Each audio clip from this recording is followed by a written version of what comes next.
Have you ever stared at the scale and thought, that's it, I'm done? Or have you woke up the day after a new workout and your body is really sore and achy, and you wonder to yourself, what's the point if it's going to make me feel worse?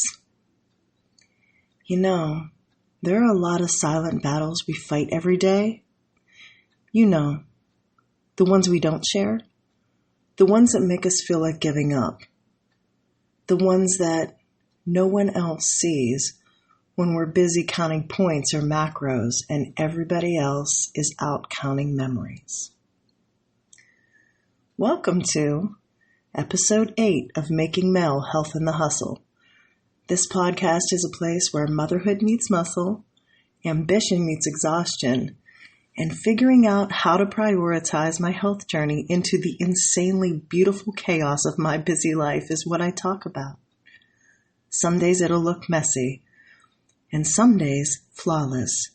But no matter what kind of day I'm having, I can assure you, I will tell the truth and do my best to give you some good ideas and insight that will help prioritize your own journey.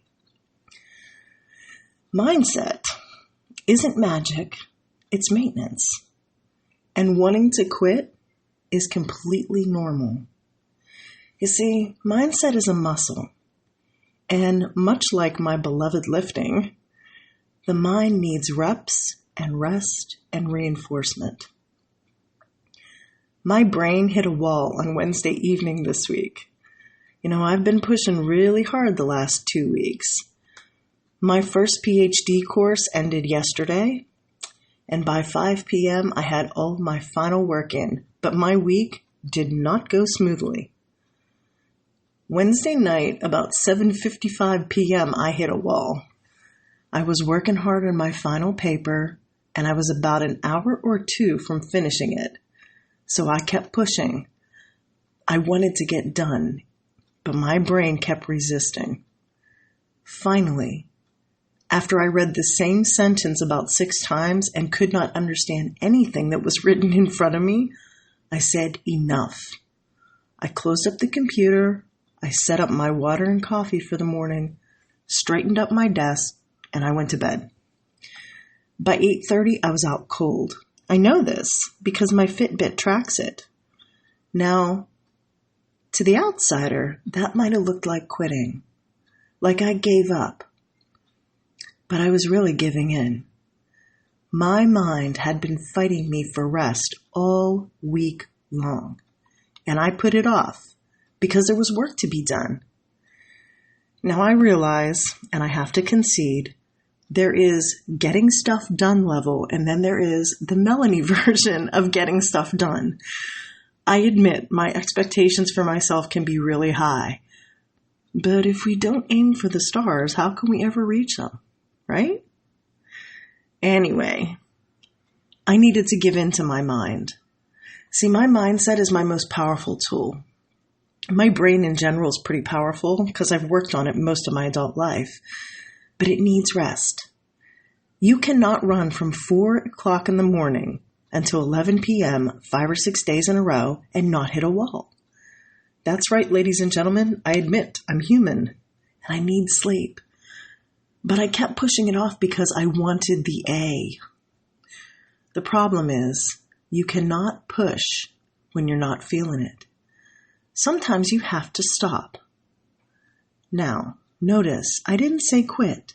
I said stop, which is what I did on Wednesday. I stopped. I slept. I got up at 4 o'clock the next morning. I hit the paper, and by 6 a.m., the entire thing was completely constructed and ready for me to edit it. By 3 p.m. yesterday, that 32-page bad boy was turned in with no pronouns, perfect grammar, a ton of references. My biblical perspectives page, it was done. By 5 p.m., I finished the final test, and everything was complete. This course, the first one under my belt, was really tough. Adjusting to my schedule was horrible at the beginning. I took the 20 to 30 hours a week that the professor told us we would need at the beginning, and I have been very strict with myself. I blocked off time. I didn't spend time doing things that I didn't have to spend. I have missed a ton of Weight Watcher meetings. I never ever get to see my evening friends, and that time has to stay blocked off if I wanted to be successful. Sometimes doing what you need to do to be successful is really hard. There were nights that I really wanted to quit the schoolwork so bad, but I didn't. Not everyone who took that course was going to pass. The professor also told us that. She said right at the beginning, not everyone is cut out for a PhD. You have to stay committed and you have to stay diligent. The very first Friday when I could not get my meal plans done, I wanted to quit. When it became exceptionally difficult to get my workouts in, I wanted to quit. But I kept going, and I did it because of mindset. My strong mindset begins with knowing who I am, knowing the direction I'm headed, and knowing that quitting is never going to get me there. See, when you get stuck in the wanting to quit phase, you have to remember what it is that you want and why it is that you're doing it. You have to remember that you don't have to feel like showing up for yourself to actually show up. You just have to show up there. By the way, I ended the course with 92% for those who are interested. There are days when food is going to feel like a chore. For me, I love meal planning. I love planning in general. But there are times when the very last thing that I want to do on the planet is meal prep. And your best laid plans only work if you're prepared. You can't take the healthy lunch to work if you don't have something ready to go.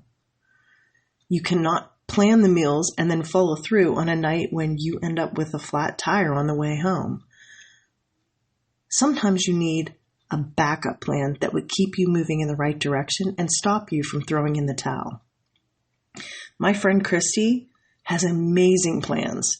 She sits down every Sunday, gets all of her meal planning done, and her stuff is on point for the week. I can't always do that. I always plan my meals, but I don't do a lot of prep. I like to cook the day of. So for me, part of what worked for me was finding certain meals that I rotate in. And maybe a comfort meal can still meet your goals and be quick and easy. Do you know that I make a fake KFC bowl that's literally 7 points? I get the pre-made mashed potatoes from the store, the lightly breaded chicken strips, Heinz homestyle gravy, 1/4 cup of that, and as many mixed vegetables as I want. Now, there are times when I've used the grilled chicken strips because I can have twice as much and still meet my goals. And I'll throw in an extra 1/2 cup of mashed potatoes. It ends up being 6 points that way. But it's tasty, it's pretty, and it's easy. Sometimes you just need something easy. If you don't do quick and easy, I don't know about you, but I might end up in the drive-thru, which is fine if you have a plan for that. But the drive-thrus closest to me don't serve me. So I would rather have a healthy, easy option at home that I can fall back on. One of the easiest drive-thru stops for me can be a rotisserie chicken, a bottle of my favorite dressing, and a pre-made salad. Done. Sometimes you just got to have the protein shake to get the protein in. Though I am loving my current favorite treat. I take a cup of plain or vanilla Greek yogurt and I mix it with a scoop of protein powder. Let me tell you, it takes 3 minutes to make, and you can mix it up with any kind of flavors that you want. And you could even sprinkle in some Lily's chocolate chips if you're interested. And it freezes well if you want a little protein ice cream. It's about 45 grams of protein, by the way. You got to remember, food is fuel. It's not reward. And it's not punishment. Food is fuel. If you hate broccoli, you don't have to go home and eat broccoli if you yelled at someone in traffic who cut you off. You don't give yourself the cake because you had a bad day at work. Now, I know food can be comfort, but try to find comfort other places and save the cake for a day when you really want to eat it, not to make you feel better, because often that ends up making us feel worse. Your body is a Bentley. It's not a 1998 Hyundai with a bad motor. You need to fuel your body with the good stuff, the high octane. Otherwise, it will break down on you. And quitting on your body, not an option. So let's switch gears a little bit and talk about my favorite, movement. Even when it hurts and you're sore and tired, movement matters. But there are a lot of factors with movement that can make us want to quit. It can be really hard to show up in the gym. There are times when I am the biggest one in the gym. Not so much most of the time now, but there was a time period when I was always the biggest one in the gym. When you have a lot to lose, movement, first of all, it's exhausting, it's uncomfortable, and sometimes it's just impossible, let alone feeling embarrassed because other people in the gym seem to be excelling and you're not. When I was over 400 pounds, there were a lot of things that I could not do. And when I'm at 200 pounds, there are going to be a lot of things I can do then that I can't do right now. The point is, find something that works for you. Not everyone can go lift the heavy weights, but everyone can lift a pound. Not everyone loves swimming, but maybe you love walking. And for those who don't love walking, maybe you could get a hula hoop and find some joy in that. Be creative. Dance in your kitchen. That's movement. Find something that speaks to your soul. And if you still don't feel motivated to move, tag a friend in. I've checked in with my friend Nalia from New York, and I've told her what time I'm doing my workout in the past because I knew she was going to check in with me and kick my behind if I hadn't gotten it done. On the days you feel like quitting, you can keep moving. If you find yourself with a weighted bar in your hands, holler at your girl. I'll do it with you. Here's another part of movement that people don't think about. Rest. Keep in mind that rest is part of your workout plan. It has to be. Bodies need rest.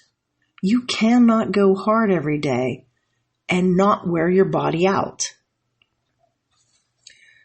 When I work out, I get 3 days every week, 4 days some weeks, 5 days occasionally. But 2 days, I'm not doing anything but getting a walk, a stretch, and putting a remote in my hand. That's my Netflix binge workout day. I am sitting with that remote, and I am doing no things. My body needs rest, and rest shows discipline. When I push past that limit, I get injured or sick. See, it's not always about quantity when it comes to movement. It's about quality and consistency. And rest is just as important as the workouts. I would argue that you should schedule rest like you schedule your workouts. Use your rest days to reflect. Maybe reset or read that Mel Robbins book that you bought 2 months ago and couldn't read because you got it the week you started class. Remember, you don't grow during the grind. You grow during recovery. All right, let's talk about public enemy number 1, aka the scale. I had a 14-month plateau at 345 pounds, and it was ridiculous. I wanted to quit so bad. Actually, I wanted to throw the scale out the window. If I had $1 for every time I wanted to throw my scale out the window, I would have had more than enough to buy a new scale. And guess what? I would have thrown that one out the window too. If I had hit the Powerball during that time, I could have bought a scale for all of you, so you could throw your scale out the window. There is nothing more frustrating than working your behind off and standing still on the scale, even though we know the scale doesn't tell the whole picture, but it still gets to us sometimes. There are times when you may have an underlying medical condition that needs attention before your body can move that scale. There are times you need to mix it up, either the things you're eating or the movement that you're doing, and your body needs that change before it can move on the scale. There are times when your body becomes fearful that by losing all this weight, you're trying to kill it. And guess what your body's response is? That's right, ladies and gentlemen, that scale is not moving. Measure your progress in other ways, and that may help you not want to quit during the time periods when that scale feels like it's stuck on Groundhog Day. See, progress is not just pounds. It's consistency, it's strength, and learning to trust yourself. It's about hanging out with your favorite Weight Watcher coaches and listening to them kill the dad jokes at 6 a.m. like Coach Michael does. Maybe it's attending a Goal Getters workshop with Coach Jasmine, who is always incredibly fashionable and excited to see you. Maybe it's Coach Marianne, who, incidentally, is a powerlifter and one of the most energetic human beings on the planet with the most amazing arms ever. If Amazing Arms had a poster, I swear Coach Marianne would be on it. And by the way, shameless plug, if you don't attend the Weight Watcher virtual meetings, you are totally missing out. It's one of the greatest cultures in the entire world, and the things you hear from the incredible people in this community will keep you going, especially when you feel like quitting. So if you're listening to this and feeling like you don't want to move, you don't want a meal plan, maybe you want to throw that scale out the window, you and me, we've traveled a similar path. We're not machines. We are masterpieces in progress. The hustle doesn't define your worth, and that scale is never, ever going to measure your truth. Rest is not weakness. It's rebellion. It's reclaiming your power, and it needs to be scheduled along with your workouts. In this messy, beautiful middle, you're already becoming. So keep showing up. Keep choosing grace. And remember, the most radical thing that you can do in a world that glorifies going until you burn out is to stop, rest, recharge, and recognize your brilliance, your goals, and your value, because you matter. At our midweek check-in this week, we're going to be talking about comparison, the thief of joy. Until then, onward and upward, my friends.